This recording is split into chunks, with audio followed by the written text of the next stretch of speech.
Congressman Burgess Owens, Republican from Utah. Sir, welcome. Thank you for standing by. As obviously a lot of news is being made today on so many pressing issues. It's great to have you with us.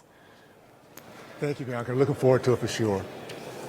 You know, the question about peace, and that is something that is on many people's minds. President Trump just addressed how it will be in coming days, potentially hearing from Putin. And you heard the PM of Ireland say that this is something to be commended about the young children that are dying every single day. When you see them, the two men sitting together today, we know that there is hopefully forward momentum in what we hear. What was your reaction to see that solidarity? You know, Bianca, what we need to see is, for a while is clarity, strength, and leadership. The reason why this is happening is because we finally have a leader that the world respects. And that goes a long way. When we have respect, not only are you willing to listen, but you know that there's going to be some type of consequences, whether it be positive or negative, if we don't listen, if they don't listen. So I'm excited about where we are right now. And the fact that we're only, 8 or 9 weeks into this shows how quickly America could take its place in the front of the line once we have the right kind of people in charge to make sure that it's America first, and we expect to be respected and listened to. And if we do that, the goal of peace will happen because we have the kind of leadership who really wants that to happen. Speaking of consequences, this administration wants them for people who are here and they are not citizens. And we just heard the president say he's a Palestinian, referring to the high-profile case that's playing out right now today in a New York court. A Columbia grad student, the people who are out protesting say this is a matter of free speech. But according to Secretary of State Marco Rubio and this administration, this is just the first of many. They would like him to be deported. Where do you stand on that after the explosion of anti-Semitism we have seen on college campuses across our nation, Congressman? This is a very easy one for any of us who love our nation. Number one, people like that come to our country as a guest.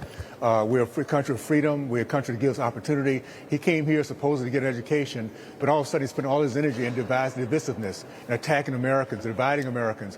We don't need that here. If he wants to do that, then go back home. Do that from a different place, but not in America. And we've seen this way too long. After October 7th, we expected a lot more from these colleges.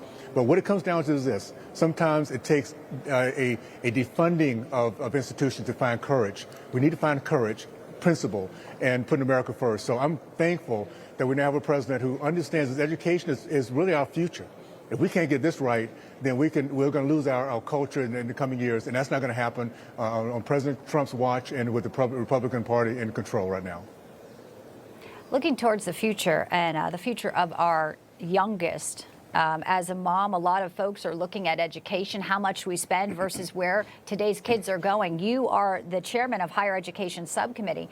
You know, not just colleges, indoctrination camps, Marxist professors, but we're looking at massive changes under Linda McMahon.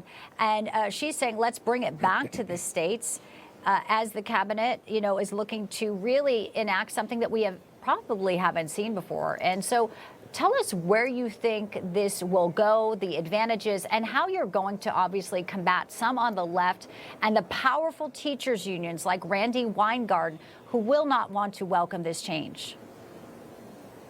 Well, there's a couple things. Number one, remember the founder, one of the founders of our nation said, ignorant or free can never be. This country is the great country of innovation, of creativity, of bringing our people together because we've been educated. We can have these conversations.